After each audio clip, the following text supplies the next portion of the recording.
Hello বন্ধুরা, গ্রামের রান্নায় পিয়ালির সঙ্গে সকলকে স্বাগত জানাচ্ছি। আজকে সহজ উপায় চুষি পিঠা কাটবো, আর একবার দেখলে তোমরাও কিন্তু খুব সহজেই করে নিতে পারবে।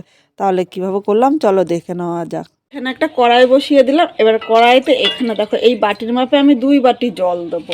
এই মাপটা ঠিক রেখে যদি করতে পারো তাহলে কিন্তু একদম পারফেক্ট হবে। এবার এর মধ্যে আমি লবণ নিয়ে নিলাম। অবশ্যই স্বাদ অনুযায়ী লবণ নিতে হবে। লবণটা এখন জলের সাথে ভালো করে মিশিয়ে নেব।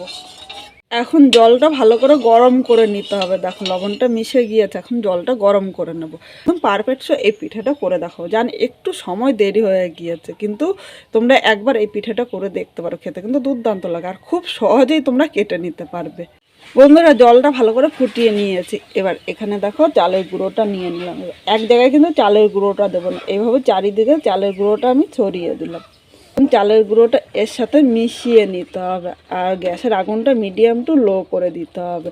এই চালের গুঁড়ো কিন্তু 2 রকম পাওয়া যায়, একটা মোটা দানা চালের গুঁড়ো, একটা সরু দানা চালের গুঁড়ো। তোমরা চেষ্টা করবে একটু সরু দানা চালের গুঁড়োটা আনতে, আর যদি মোটা দানা চালের গুঁড়ো আনে তাহলে একটু মিক্সির মধ্যে দিয়ে পাতলা মানে সরু দানার করে নেবে, কারণ সরু দানার চালের গুঁড়োটা দিয়ে চুষি পিঠে কাটতে কিন্তু খুব সুবিধা হয়। আর এই জায়গায় অবশ্য চালের গুঁড়োটা যদি ভালো হয় চুষি পিঠা কাটতেও কিন্তু তোমার খুব সুবিধা হবে।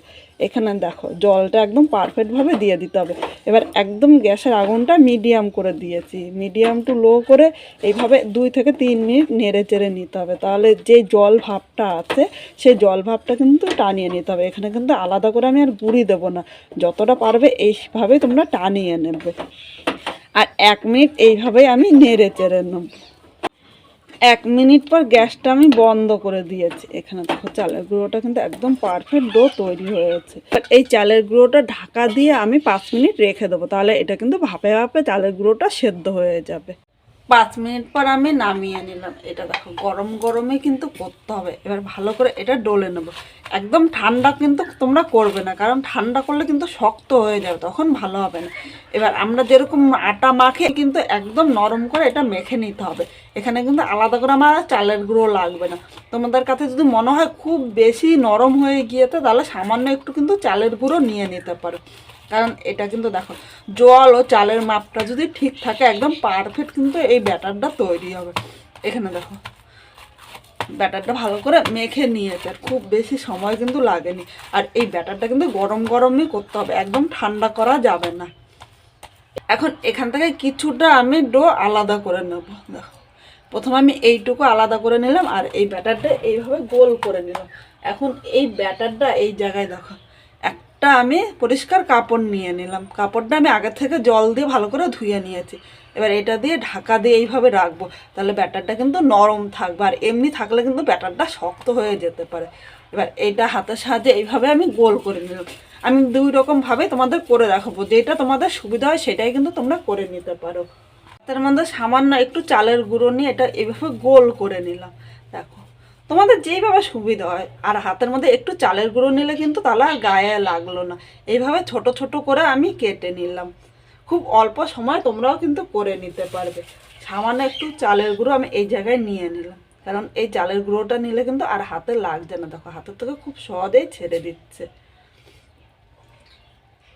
আজকে খুব সহজ পদ্ধতিতে তোমাদের চুষি কাটা দেখাবো। এটা তো একরকম, আর এর পরে আমি গেটার দিয়ে দেখাবো। তোমাদের যেটা সুবিধা হয় সেটাই কিন্তু করে নিতে পারো। আমার তো মনে হয় যে এইটাই বেশি সুবিধা হয়। যাই হোক, তোমাদের 2 রকমভাবে দেখাবো, তোমাদের সুবিধা মতো করে নিতে পারবে। একবার এই ভিডিওটা দেখলে ভাববে যে চুষি কাটা এতটা সহজ। তোমরা এইভাবে করে নিতে পারো বা কেচি দিয়ে কেটেও করে নিতে পারো। সব কিছু কিন্তু তোমাদের সাথে আমি শেয়ার করব। আজকে আমি গেটার দিয়ে দেখাবো, এর পরের দিন আমি কেচি দিয়ে দেখাবো যে কেচি দিয়ে কিভাবে কাটে।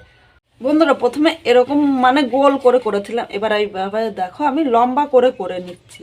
দেখো তোমাদের যেটা সুবিধা হয়। আগে আমি এইভাবে সব কটা কেটে নেবো। এইভাবে কেটে নিলে আমার খুব সুবিধা হচ্ছে।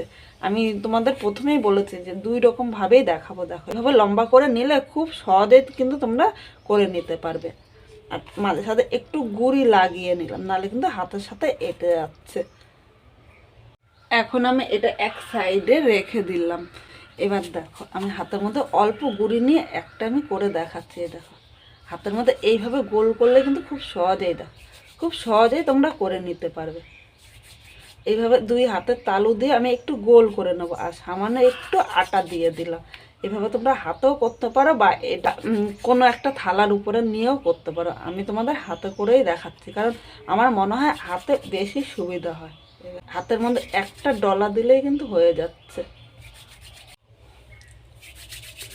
বন্ধুরা দেখো, প্রথমে এই কটা আমি করে নিয়েছি, এবার এর উপর দিয়ে একটু গুঁড়ি ছড়িয়ে দিলাম, তাহলে কিন্তু একটা আর আরেকটার গায়ের সাথে লাগবে না।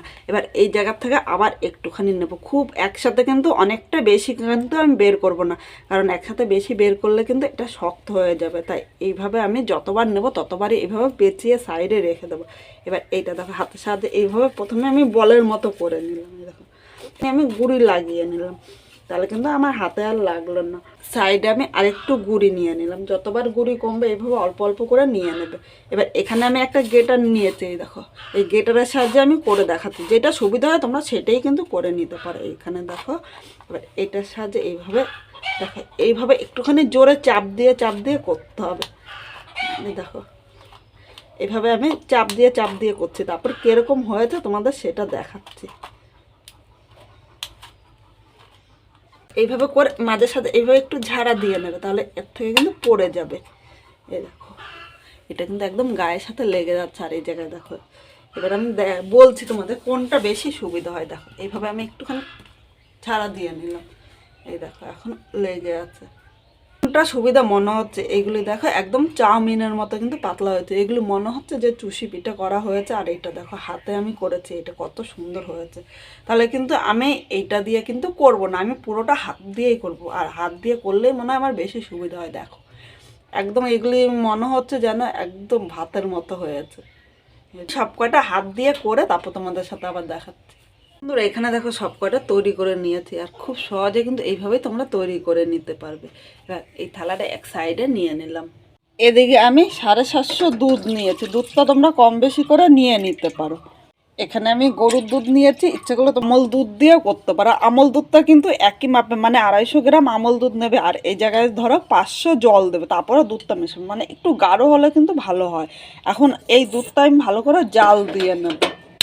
এখানে দুধটা জাল দিয়ে একটু ঘন করে নিতে হবে। এখানে দেখো 750 দুধ আছে, 750 দুধটা জাল দিয়ে আমি 500-র মতো করে নেব।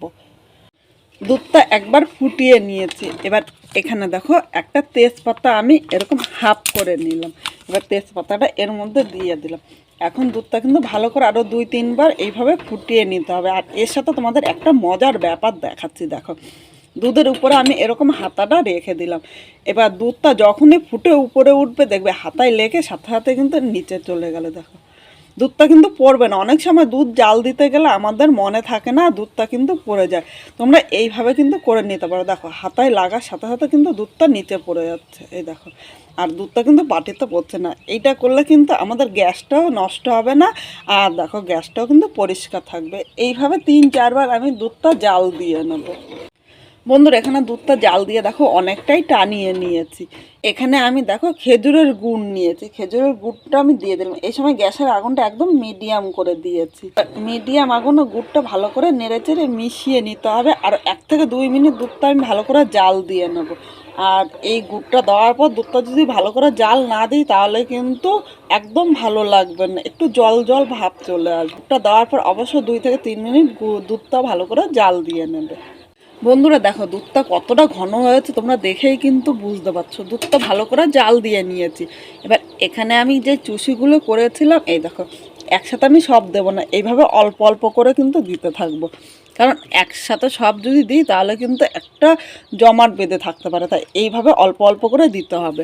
আর চুষিগুলো এত সুন্দর হয়েছে, একটাও কিন্তু একটার গায়ে লেগে যাচ্ছে না। দেখো বন্ধুরা সব চুষিগুলো নিয়ে নিয়েছি, এবার কিন্তু খুব জোরে কিন্তু নাড়াবো না, হালকা হাতে একটু নেড়ে চেড়ে নিলাম।